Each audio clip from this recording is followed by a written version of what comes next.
Hey folks, welcome to another episode of the Security Table. This is Chris Romeo, and I'm joined by Izar Tarandosh and Matt Coles. And today we're going to talk about security issues with hard security providers. But first, Matt, I heard you just got something that you bought for yourself for Christmas. What is this thing? I'm wearing it right now. Okay, so I knew that after the holidays, somebody at the security table was going to come back with new gear. Yeah. From a recording. He takes the cake on new gear. Okay, I don't even know what that is. It looks like an asthma inhaler, so I'm not that. It's a Twinkie. Oh, excellent. I'm an avid gamer, so I needed a new headset, and I went one with surround sound and spatial audio and all that, so I can hear footsteps coming from different directions. So nice. We'll see how it goes. It's not going to make me suck any less. So if one of us walks into the scene here from a different angle, you're going to know. There's no sneaking up on you in cyberspace. That's right. Is what we're talking about. That's the theory. But now he has one voice on each side, so we can do the good voice and the bad voice. That's true. Okay, ooh, that could come in handy in the middle of a debate. You know, the angel on one side, the devil on the other side, kind of talking about something related to security. But oddly, I'm on the one side of the image here, so not in the middle where Izar is. That's true. If Izar had that special headset, he would be stuck with two different voices in his head. Two more. I knew that was coming. I knew it was coming. Well, let's talk about Lastpass. So, the topic that we have for today, Lastpass has had some security challenges here over the last few weeks, and so I want to start with a caveat, a disclaimer, just to say that we don't dislike Lastpass. Those people that work at Lastpass, keep going, keep working hard, keep trying to secure what you're building. We just want to explore the issues around what happened here, maybe ask some hard questions to help everybody get better at securing the things that they build. So we don't mean any insult here. We just want to explore the issues. But yep. So as security people, how many times have we said, just use a password manager? Are you using a password manager? Why aren't you using a password manager? To everyone from our colleagues to our elderly relatives in our family. Like, we've been telling everybody to do this, and then we have a security issue with it. And so I guess, first of all, what does that mean? Like, what does that do to the people that entrust their IT needs and support to us as technology people? Before we jump in and answer that question, actually, can we start with, let's talk about what a password manager is and what it gains good idea. What it gains the people who use it, right? Yeah, sure. So a password manager obviously is, or not obviously, as the name implies, is a place where you manage credentials, passwords, or credentials, because there could be other things you put there. And these come in various forms, as we know. We talked about Lastpass, mentioned Lastpass. That's a common, popular one that people use. There's 1Password, there's KeePass, there's Password Safe. There's also password books, which are physical password managers. People write on paper with pencil and paper, which we could also consider password managers. Or sticky note under the keyboard, which we don't want people to use. So when we're talking about password managers, we're talking about ones which are electronic or online primarily, I think, for the purpose of the conversation, right? Yeah. And of course, the benefit of password managers generally is the ability to store your credentials in one place. That one place can be protected by a master secret or something that provides access to that without potentially compromising. Except for if bad things happen, like we know, like we can talk about, that master credential will store all of those others safely, and then different password managers may have various capabilities, like reminding you to change your password on a regular basis. We should also call out many browsers like Internet Explorer Edge and Chrome and Safari and others can also have password manager-like capabilities as well. And so there's pros and cons to each. And correct me if I'm wrong, the premise of the conversation today is really we've been successful in driving users to use these password managers. But now we have a problem where the reason we sent them there was to secure their credentials, and now we have a case of insecurity of those credentials.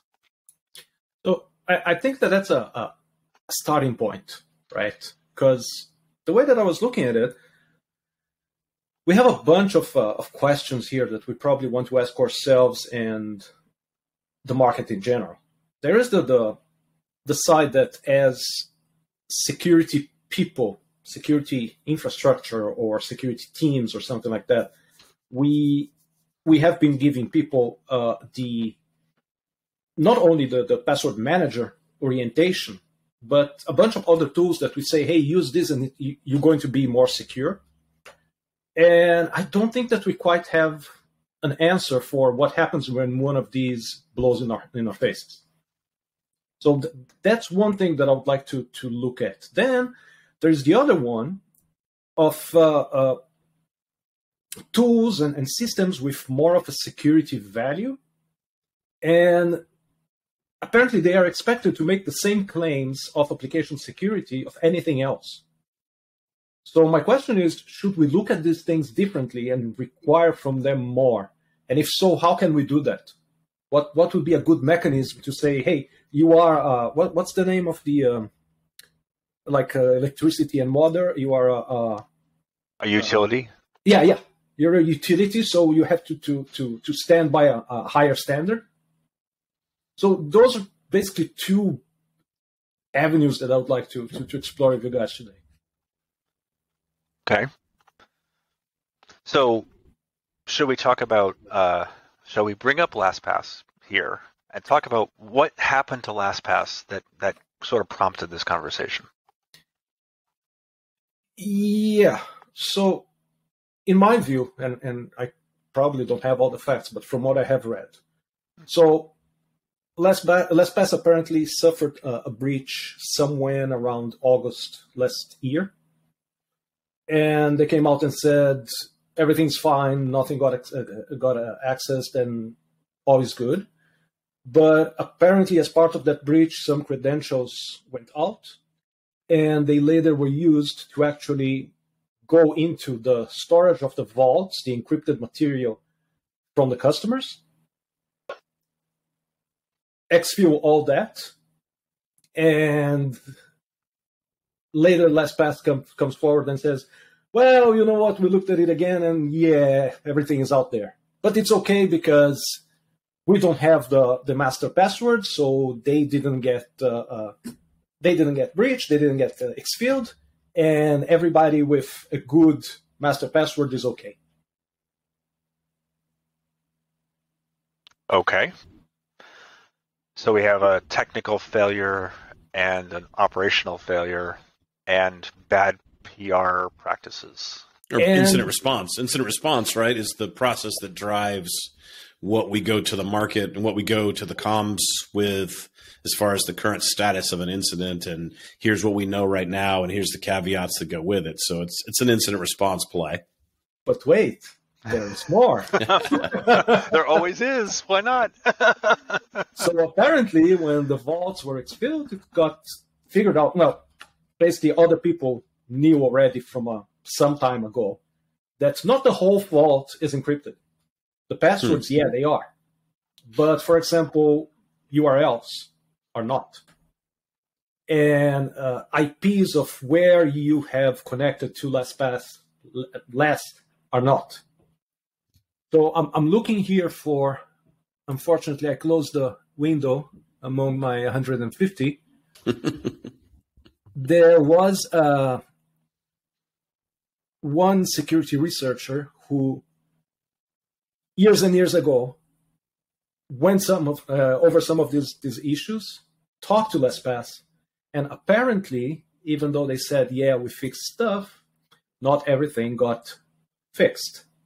And he also points at the fact that, yeah, so they use the PBK, I always forget, PBK PF2. KDF, yeah. KDF2. PBKDF. Yeah. For based key derivation function version 2. Thanks for that. they use that to derive the key that they actually use for the encryption and decryption from your master password. And that requests a number of rounds of the function to derive the. And apparently they started at a very, very, very low number of rounds, and progressively they upped their default, but they did not enforce with the customers that, hey, there have been changes, so now we need you to re-encrypt your stuff or redo your stuff so that you can take advantage of that race, right? So I think that on top of all the failures that you guys pointed out, and we are at what, less than 5 minutes in, I think that there has been a threat modeling problem here. I knew it was going to happen here eventually on the security table. We would get to threat modeling and we would never go back. That's where we are now. Well, and so also the level set with our audience here, of course, for those who don't know about LastPass or don't use LastPass, if this was a one-time incident, that would be bad. But this is not a one-time incident, right? This is a pattern of behavior that this particular company has had over the years, but they're a high-value target. And to your point, their utility, their infrastructure, right? And we know the critical infrastructure, whether that we're talking about, gas and oil, or electricity, or roads and telecommunications, or the stores that people use to secure all of their credentials to all their banking and social media accounts, et cetera. Mm-hmm. They're going to be a target, and so they've had a number of issues over the years. Let's talk about the primary architectural flaw, though, because I chose and started using a password manager about 10 or 12 years ago, and I chose one for a specific reason that is the opposite of, or is the opposite of this issue that's happened here. I chose a password manager that separated the synchronization and storage of the password files from the password manager app. So I'm not going to say which one I use because I don't want people to try to figure out what's wrong with it. But basically what it does is it gives me the option to store my primary password file that's encrypted on Dropbox or OneDrive or Google Drive or all these different storage mechanisms. So the advantage of this architectural play is that if you break into the company that I'm using, you don't have access. They don't have access to my files. My files are in a cloud storage provider that I've chosen, that I've placed the file where I want to. And yes, there's a little bit of security by obscurity, but there is also a lot of complexity in you can't get, there's no giant vault of passwords that's the size of the Titanic, right? That's got every password on earth. And so when I originally picked a password manager, I looked at these architectural issues and said, I don't like the idea of a password manager also having a cloud storage component that an attacker could slip through and get all the way to the vault and grab all my stuff coming out. What do you guys think about that? Well, right. So definitely I agree. I went through the exact same process. We may be using the same password manager. We may not be. And I think this, I want to tee up a part of the conversation. We don't have to solve it now, but we will get to it. I think is the notion of use a password manager and what does that mean? And then allowing users or expecting users to make a choice and make an informed choice about which password manager you use. You had a set of goals in mind, right? You wanted to protect credentials, but you knew that there were attacks out there, right? Or you knew that there were concerns with how the data would be stored and the fact of would you trust a company to manage the infrastructure for you, or do you have to, take more action, right? So when we say use a password manager, we merely mean store your credentials somewhere securely. The password manager companies either provide a utility to do so, like the ones that you and I may be using, versus provide a lot of value-added services that is very useful and makes it palatable for use by average consumers, and they take on more risk, maybe without the informed consent part. So I agree with you. Sorry, Izar, I know I interrupted you. I'll pass it back. So I think that both of your point touched into a very important point in here, is that you did do that risk analysis before you decided what to use. But in the same way that in utilities, you just stick something in the outlet and you expect it to have electricity, or you open the faucet and you have water. Most people have been indoctrinated, even by us, to just expect these things to work and be good enough, right? Us, you mean security people, not us, you and me and Chris. Well, we are there. We are guilty as well. We know it. Yeah. Yes. And Yes. the thing is that most of them not only are not equipped to do that risk analysis, but they also don't feel the need because, again, the experts told them that it's okay. Yeah. So my question here is, when we as experts decide that we are bringing a new app into one of our organizations, we do this risk analysis. And usually it's sending a questionnaire, getting a bunch of answers. Sometimes you talk to their security people when you hear, no, everything's okay. We use all the good standards. We have all the good controls. We have all the certifications and compliance and whatnot. Is that enough? Apparently not. Yeah, I mean, you think about what all of those things you just described. Well, let's talk about assurance, right? Assurance is an old word, but when I got started in security 25 years ago, and assurance was our primary focus. How can we assure that something that's being built is secure beyond some reasonable doubt? And all of the things that you just described here, questionnaires and compliance-based certifications and things, let's be honest, they've moved the needle some, but do they make things secure? Like, do I get a SOC 2 certification or SOC 2 certificate from a company and go, yep, they got security all together? No, they answered a bunch of audit questions and they knew how to put the paperwork together in a certain way. A bunch of different questions whose interpretation is open on both sides, both on the auditing and on the respondent. Yeah. So at the end of the day, that didn't give me a level of this thing's secure or this thing is protecting privacy. And so I think, there are challenges there. But now but to come full circle or go, push this even further out is like Underwriter Labs has tried to write security standards for IoT. I don't know how successful they've been. When I think IoT, there's a lot more constraints. I think IoT is more constrained than a cloud-based service that's doing something for somebody, because you've got hardware on IoT, you've got things you can enforce at the hardware level to then ensure that you're getting better security functionality. And so, I think people have tried to solve this. I don't think anybody's been anywhere near successful in trying to say, can we create a standard that we could all get behind, that if we said, if you pass this set of requirements, we would call your thing secure? I think in Europe, I think that they have been better, more successful in the European Union in setting rules for certain classes of devices. And with the privacy bit. And with privacy as well, yes, you're right. So they have a better regimen. It's founded in regulation, and so there's legal implications to it. Now, UL you're referring to is UL 2900, which is the IoT security standard, and UL 2900 has also been recognized. I'm just doing a quick look here just to see about some new updates for it. It being looked at for medical device security as well. So, but that's not a regulation per se. Although with the FDA on board, it may become a part of the regulation.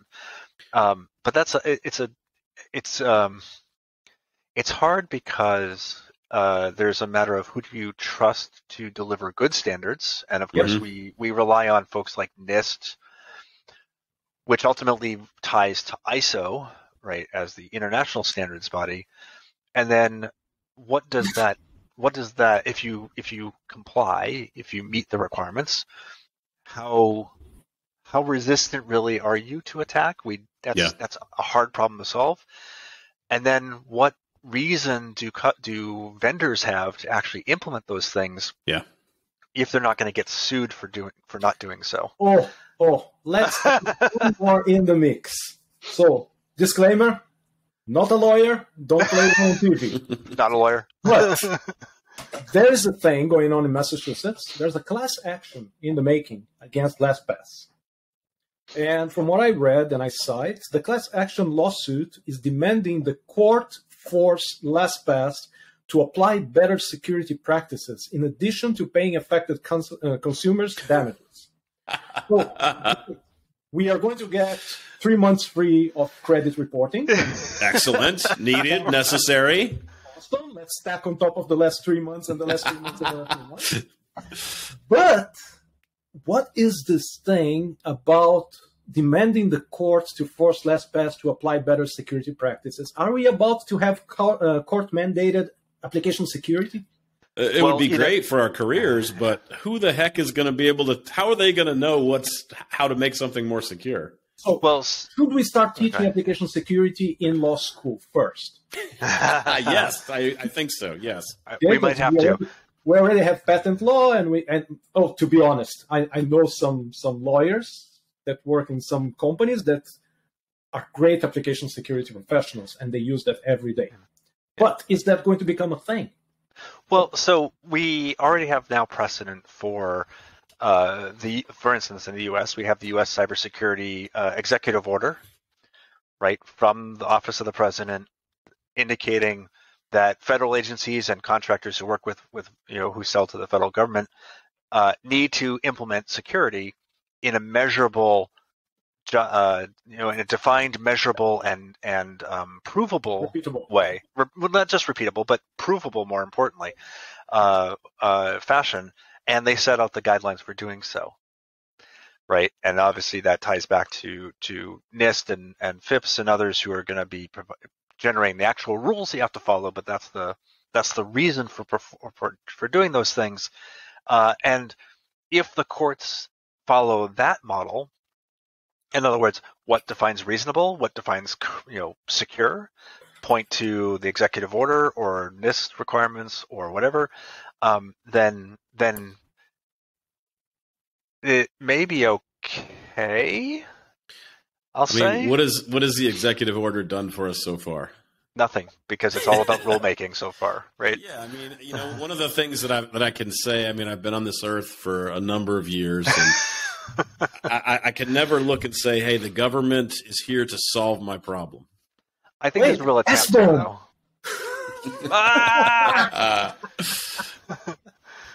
I think the executive order, though, is an attempt, and it's been done before. In my experience with working on IoT and medical devices and safety critical systems in the past, the FDA, for instance, put out guidance around pre and post market cybersecurity guidelines. Mm-hmm. Yep. Now, those guidelines were fairly high level, but they were based on industry best practice at the time around having secure requirements and design and looking at your code and managing third-party components and all the stuff that that OpenSAM and BSIM prescribe. It's a beginning. Yep. And at least gets people talking about it, gets it into their mindset, gets it into their schedules, and into their engineering both community. IoT and medical, the difference here is you have a hardware component at the core. Agreed. And that's the difference, because if I have a hardware component at the core, this thing got a lot easier, right? Because you can say, I need to have a trusted platform module. I need to have secure boot coming off. I need to be able to validate that the software this thing is running is actually the software that we signed coming off from our CI/CD pipeline. The way I do that is with TPM and having root of trust back to the hardware core. Well, now we're talking about Lastpass as a cloud service, though. That's like you just launched yourself into the middle of the universe and said, figure out where the moon is. I will caution you, though, that cost and space and technology pressures do make it sometimes difficult, especially for IoT and some medical devices. Let's think about hearing aids, for instance, which don't have full-fledged compute environments that maybe don't have a TPM. So it's not just simply because there's hardware that's a done deal. Although your attack scenario is a lot different, right? I have to physically have access to the device or be at least local to it with respect to Bluetooth or whatever, as opposed to LastPass, which exists ubiquitously in the cloud. Yeah. And that's my point is the cloud versus a medical device or an IoT device is just, 100x more. The threat landscape is so much broader because everything's out of your control at that point. My argument is with medical and IoT, some of it is in my control as a builder. So to roll it back and put a bunch of things together. Okay, so security valued companies, because they provide a service that people are building on top of to get their basic security, it can't get more basic than passwords. And let's for a second forget the incoming passwordless thing and all that good stuff. They might start getting hit, if this is a precedent, with class action suits that are going to lead to a financial cost that are probably going to move them in the direction of doing something preventative rather than detective and rather than defending themselves post facto. Can I just interrupt you for a second? Sure. LastPass doesn't not do security proactively. Oh, wait. It does. There's more. But there's more. It does, but we agreed in the beginning, remember when I brought up that word, threat modeling, that perhaps their threat model wasn't as complete as they thought it should be. So, again, not a lawyer, but I understand that a very big concept in these things is best effort. Mm-hmm. Mm-hmm. If you want to show best effort in your defense efforts, what is the good mechanism to put him on the table and say, see, I thought of everything that could have gone wrong? I would be careful about, is best effort really mean a measure of completeness, or is it reasonable cost? Again, not a lawyer. No, yeah. I would say that doing your best effort to figure out what could go wrong can end up in either you solving those problems or changing things so that those problems go away, or accepting those problems and living with them.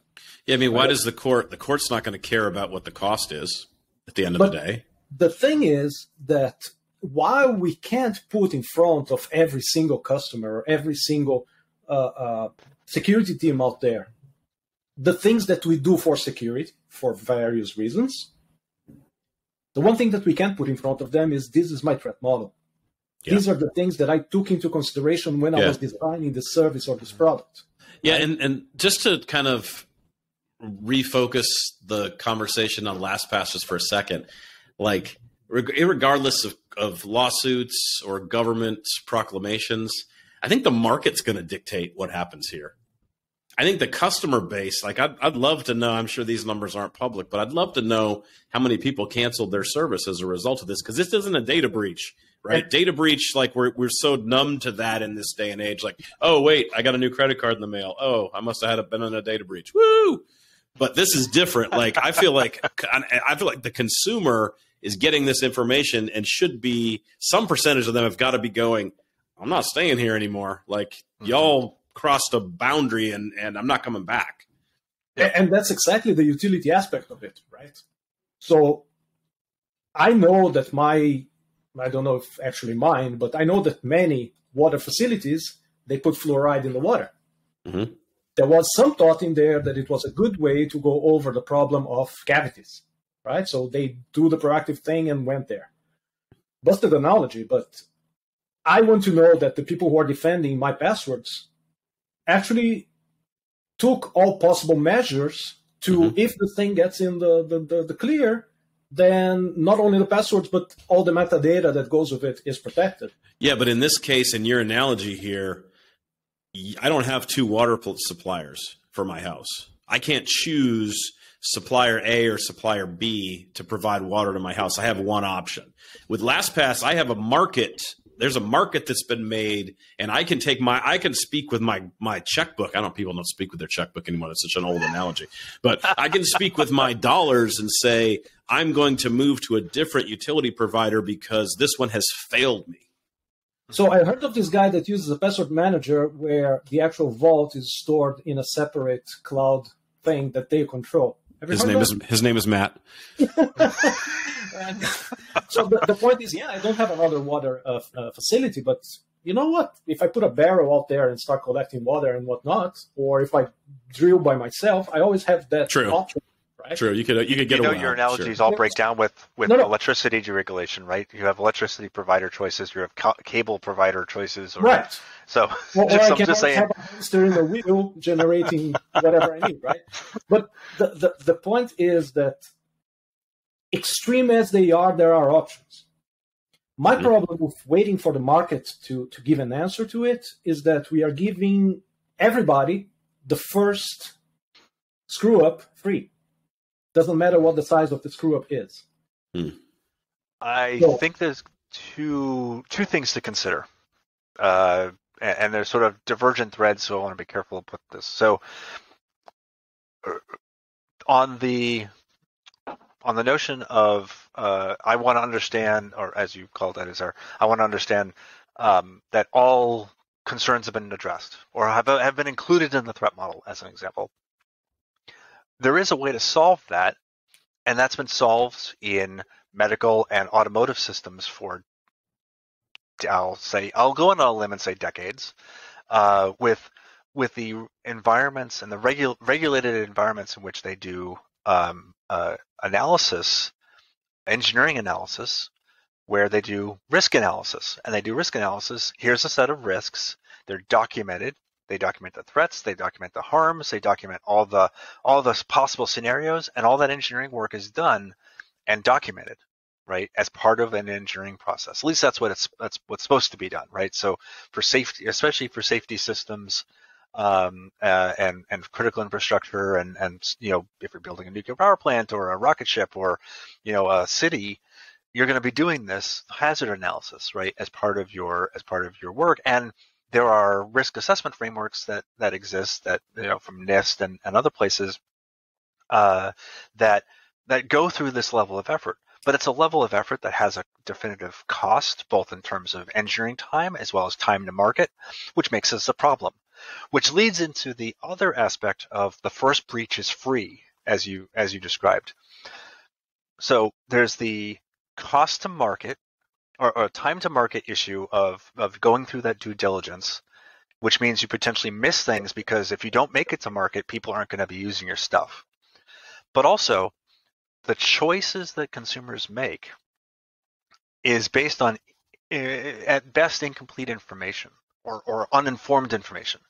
I'm looking at the Lastpass website right now. I don't use it. I'm not really familiar with the technology, but it's got some interesting information on their website, right? The strong encryption using AES-256, that sounds good. Local only encryption, all my files are mine and they don't see it. And multi-factor authentication. All that stuff that security people are talking about, that sounds good. How do I know I shouldn't choose Lastpass, right? And until the breach happens, how do I know that they either misspoke, lied, or didn't understand what the implications were? And I think this problem is a lot bigger, right? Like LastPass we keep saying LastPass, but there are hundreds, if not thousands, of companies in this world that are in this same boat. Like, you only have to go. Worse. We've all been places. We've all worked lots of different places, and you get on the inside of working somewhere, and you're like, "Holy cow! How do we even operate tomorrow?" How many of those are security utilities? I mean, some in a place where they provide you basic security, basic blocks of security. No, I mean, I get your point. You keep kind of pushing us back towards security utility. I think you're defining a new category here, by the way. But I mean, security utility is a category, and given the fact that, as we said at the top of this conversation, we as security people have told the people that trust us to use these things, and the people that trust us have reflected that trust to the LastPasses of the world because we said do it. And so, security utility it needs to be a thing going forward. But again, it needs to be a thing. It is already a thing. They're out there. Yeah. Okay. We have companies that say that they are going to help you monitor your CI/CD. You just have to give them all credentials to every single thing that you run in your CI/CD, but it's fine. They're going to take great care of it. What could possibly go wrong, right? Exactly. And that's exactly my point. What could possibly go wrong? The one thing that I can ask these people to actually tell me is, what's your threat model? What did you think could go wrong? And give me an idea of what you did about it. Yeah. Because as your customer, I can perhaps add to that threat model. I can perhaps. Yeah, but how much of that, how much are you giving away though? Right? Like how much, I mean, even under NDA, how much of your innovation and how much of your trade secrets and whatnot are contained in that document? Like if I'm doing something innovative, I would have to describe it some way to consider the threats of it. So if you're doing something truly innovative, chances are you have a patent out there. And that patent already describes the whole thing. True. Now, if you don't have one, okay, we have, again, not a lawyer, but I heard that NDAs may be enforceable, may not be enforceable, don't know, signed a bunch through my life. But there must be some way to guarantee that there is a privileged discussion between peers where some amount of detail can be discussed. Mm-hmm. So, sorry, I just need to interrupt. Just one more thing. Yeah. And the problems that we are trying to solve security-wise, they are not exactly things requiring special IP. They are not requiring innovation. The things that we are trying to solve in terms of everyday security are well understood. We just want to make sure that they are in place and they are being used. And more than that, that all possible bad cases were considered. I think that the first step here that me as a customer can offer a company like that discusses their threat model with me is, wait, have you considered blah, blah, blah? And perhaps they haven't. Have we shifted focus in this conversation? I think we. So, companies who are looking at security vendors, right? We're talking about vendors of security tools or vendors of security capabilities. Companies who are looking to purchase or contract with those absolutely have the power. They have the power of the purse or of the checkbook, so to speak, right? In terms of buying power, but they also have legal teams to create and enforce NDAs. Lastpass is a consumer security capability, right? With I would hazard a guess of 1 million plus subscribers who don't have NDAs, right? And in fact, buying a product, you get a software license. You get a license that doesn't even give you access. It doesn't give you control over the software you're using. They're not going to get an NDA out of that, and so. The discussion, I think, is completely different. We shouldn't lose sight of that, right? That mm-hmm. there are ways that companies can gather input from their consumers, like through forums and support groups and whatnot. Of course, you'd have to get past I don't want to talk to the vendor. I just want their stuff and make use of it, and I want it to be good and secure and reliable. Yeah, they probably don't think about security, but they probably think about reliability at the very least, or at least cost effective. Right.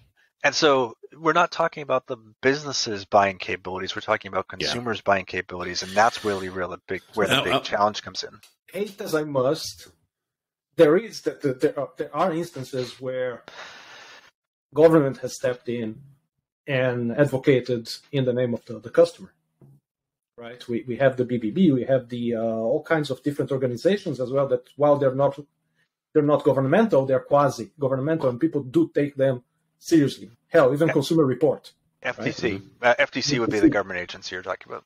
Yeah. So there is a way of putting a big voice in front of the business and say, talk to me. Chris, you were saying something. Yeah, I mean, so I'm gonna refocus once again. Matt brought us back to the consumer focus of this. We started to get kind of enterprisey. We went off on an enterprisey tangent for a second, and that's really not the challenge. The challenge right now is, like Matt said, LastPass has likely over 1 million customers. Some of them are like us, but most of them are not. In that they don't understand what AES 256 is. And so to solve the problem for them, like even if they had a copy of the threat model, they're probably not going to look at it. They're probably some of them would have the knowledge and the abilities to understand it and do something with it, but a lot of people wouldn't even know what to do with it. And so brings me back around to, we've talked a lot about problem. We've kicked the can a little bit on solutions, but like, do we want to go to an industry certification standard where everybody has to get in a line and provide their documents and their test results? And because we've done this before and it doesn't work. So I'm kind of leading the witness here. Like, we're not going there. So then what else do we have though? Like, what else do we have for the consumer? I keep going back to this article that I read about Lastpass, and I believe that the author is Jeremy M. Gosney. And he outlined every single failure across the steps in there, right? And my point is that if these things are made shareable, and by these things I mean the what could possibly go wrong part of the threat model, and we have these citizens around that do have the expertise to look at these things, and them being so juicy a target, they have an incentive to look at these things as well. Mm-hmm. Okay? Then you do have a cadre of experts that are available to look at these things and say, in the name of the people, why didn't you encrypt this thing? But look at it like this you're making me think of open source, right? One of the arguments for open source is that everybody can see, meaning experts, everybody can see the code, but people that actually understand the code and can do a security review of the code can also look at it. So you're almost describing the open sourcing of the threat models of every cloud service that exists in the market. I'm not saying anything new. Adam has been talking about sharing threat models for a long, long, long time. Adam Shostak, by the way. Yeah. And it's not new. Perhaps it's just one more incentive to talk about that in a different light. I'm not a lawyer, but I would expect that lawyers, by the way, we should put I'm not a lawyer into the phrase jar that we should rename the podcast to "We are not lawyers," but but I'm pretty sure that reverse engineering a commercial product with license agreements that specifically say don't reverse engineer, even if you're security professionals, is a legal liability concern. Yeah, but they wouldn't have to, because the information will be shared with them. Yeah, I was thinking more that the company would say, I'm going to provide some level of threat model to the world. I'm just release my threat model in some forum maybe, or whether it's just going to be available to anybody that wants to read it.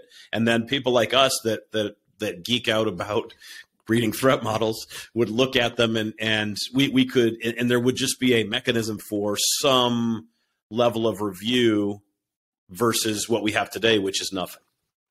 And look, again, I'm saying, I'm not setting out to read their threat model and say if it's a good one or a bad one, or if they implemented the mitigations well or not, or if they have the right controls or not. But I think that even something minimal as, let me get into your head for a second and understand the list of things that you thought might go wrong with this thing. Because it could be that from where I see it, I see other things that you didn't see. We do this kind of thing for features all the time. There are customer advisory boards where I bought your product, now you expect me to give you my time for free or for some swag and tell you what are better features that you could add to it. Why can't I do the same thing with the threat model? But how does this solve the consumer problem of which tool to choose and why to choose them? One thing at a time. This at least solves the problem of, oops, we didn't think about that thing, and now all your data is out there and it's unencrypted and it does have some value, even if it's not your password. Okay, because clearly the case exists. It's out there. It's happening. And somebody didn't think of it. Mm-hmm. Or thought of it and said, no big deal. Well, there is a third option that technology evolves over time, and what they implemented at point A now becomes vulnerable at point B, and they haven't kept up to date. So that I would agree with. For example, in the iterations that they add in their password chaining thing. But again, that same person, and again, I think it's Jeremy, but they said, you know what? Yeah, they upped the number, the lower limit of iterations, but they didn't let the customers say that they had to do something. You would log in, and it says nothing about your master password. We want it bigger. Change it to something bigger. So you still have vaults out there with people using master passwords with 8 characters. Yeah, but would you have caught that if we had the threat model? Would we might not even, they might not even document that level of granularity for if they were going to let us look at their threat model. And so that type of thing could still be a giant problem. It could, but it would give somebody the chance to say, you haven't documented this. What have you guys done about this case, about this thing that can go wrong? Mm-hmm. Have you done something? And they'll say, yeah, you know what? Here, sign on this NDA and we're going to talk more about it. Or they can go, we didn't think about that. Good thing that you raised it. Same thing with a bug report. You send a bug report on whatever kind of software. You get back hey, thank you. We figured it out. We're going to solve it. Mm-hmm. It's just a very, very, very early bug report. Hmm.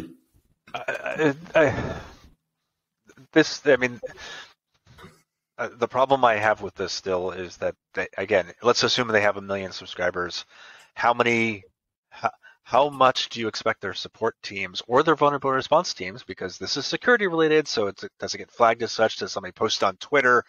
How much resources should an company allocate to this type of care and feeding to solve our questions?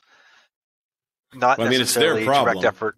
It's their problem. Yep. It's their problem right now. Like, when we're looking at this right now, they're wishing that we would have somehow done a review and sent them a list of things.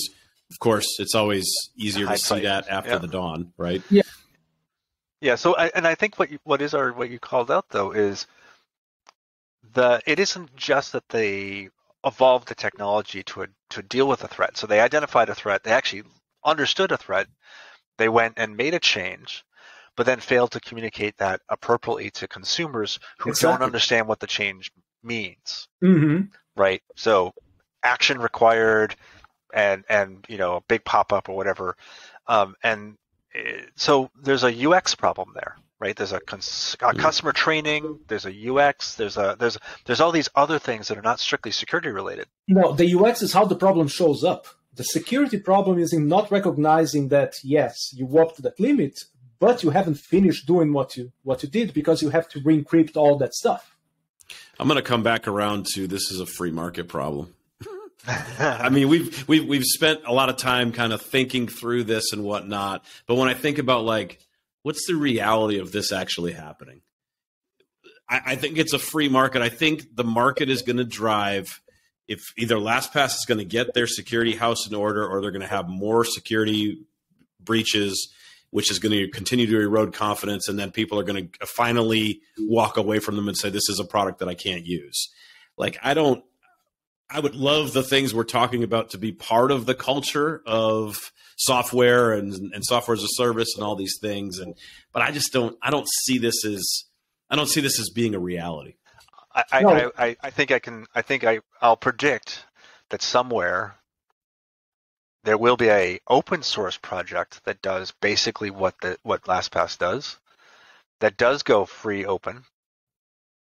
Opens the door, so to the back end, because of course it's open source code, or maybe it's a service built on top of open source code, where they may be more free and capable of providing that information. And open source doesn't mean insecure, right? So there's an opportunity here for an open source organization to really fill that gap. Yeah.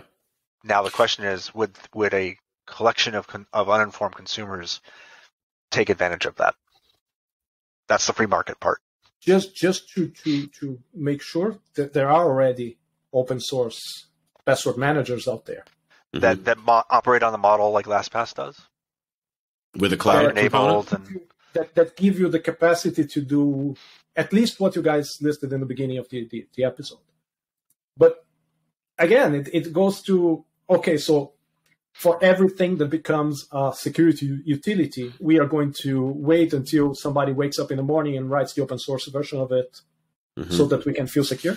I mean, the only other alternative is what we've tried for, like I keep coming back to, right, is you write a standard, you have a way that somebody has to certify to a standard. They have to prove that there is a set of standards for cloud-based password managers. And one of those standards is you have to be able to show that as your security moves forward, you bring all your other users with you. You don't leave anybody at different tiers or different levels of security. That's a big undertaking, though, because somebody has to, and this is where the government is the only organization that can do this level of writing a standard and then enforcing the compliance with that standard and using that as a mark.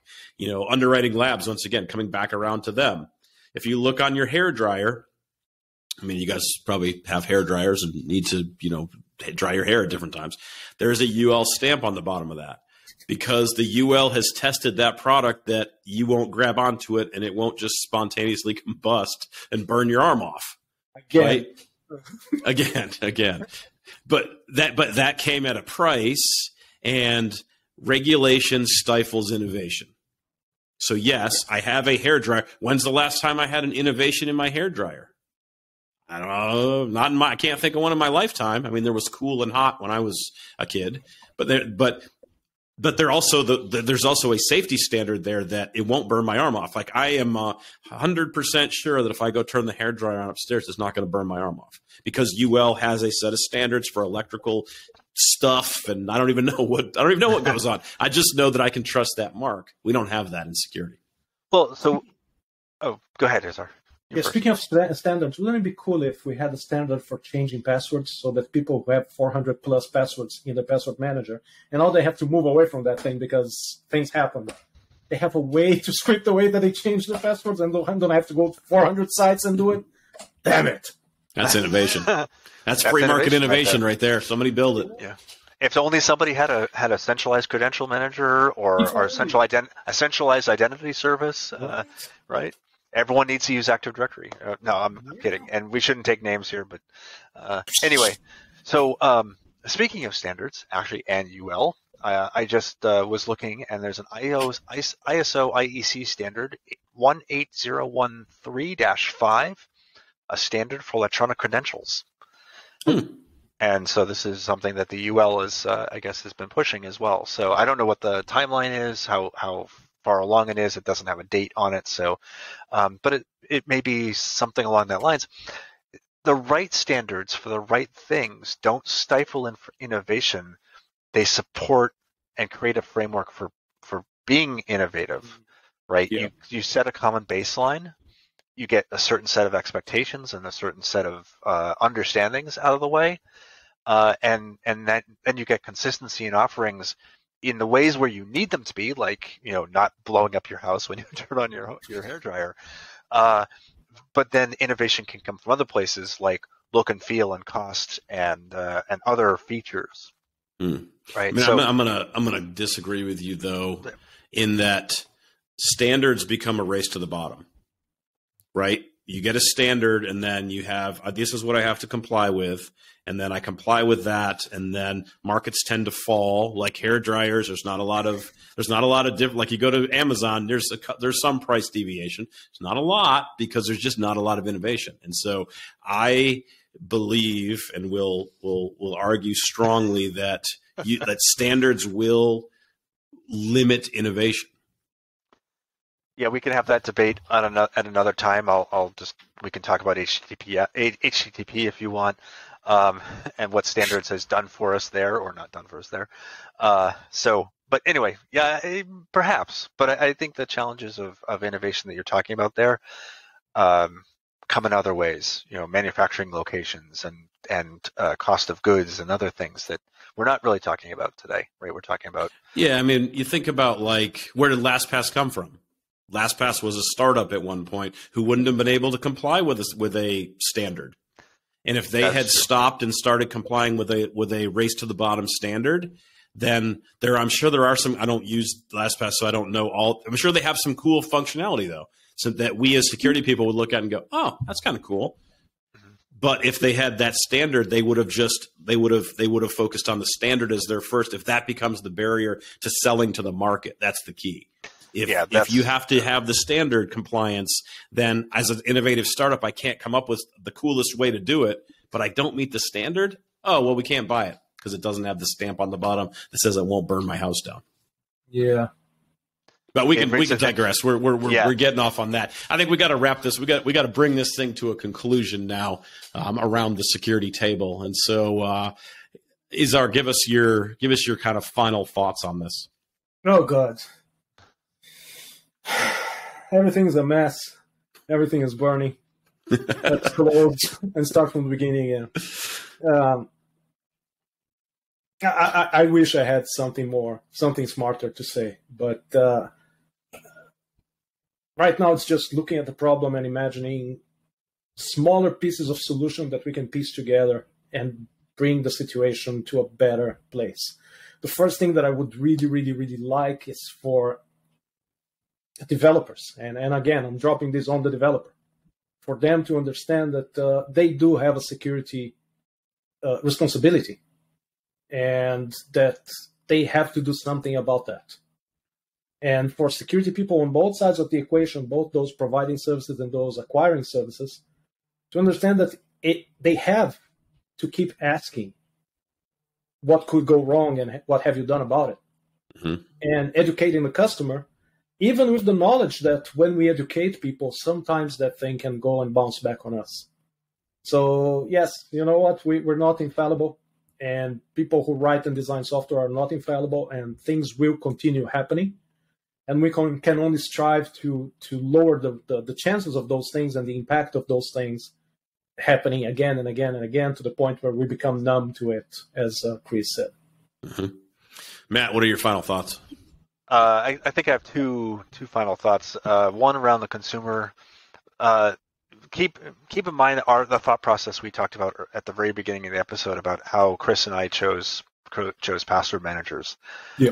All the fancy bells and whistles are great. Just understand that could cause that it opens you up to more than maybe you want to take on, right? And obviously, it's hindsight. It's much easier in hindsight to recognize that maybe it wasn't such a great idea, or maybe not all the thought process went into it, as Izar mentioned. So just keep in mind that we tend to be as security people, we tend to be technology people, and we like the fancy technology. But as security people, we like to be both pragmatic and restrictive and conservative in what we do, actual take on, because that reduces our exposure. For those who may have used LastPass or any of the other password managers that have been affected by breaches and compromise over the years, the public service announcement: go to haveibeenpwned.com and take a look and see if any of your passwords have been compromised. And subscribe to the service. And if they have been, change them. Yeah. Yep. Definitely. No, that's good advice. And I guess my final thought is, yes, things are a mess. Things are a disaster across everything that's built in software today. We know it in hardware, right? Like, because we've all been in different places and seen different things. But that doesn't mean we stop. It doesn't mean we give up. That means we just have more work to do. And we all know here that we're going to retire from this industry, and the problems are not going to be solved. There's still going to be, there'll be new problems, and we'll retire and take up golf and shuffleboard and wear black socks with sandals and all of those different things along the way. But the problems will still be there. But you know what? We don't give up hope. Like, people should still have hope that we can make these things better. We can improve security. It's just it's not something that happens overnight. It's not something that happens with the snap of a fingers. And with that, thanks for listening to this episode of The Security Table, and tune in soon for another spirited debate.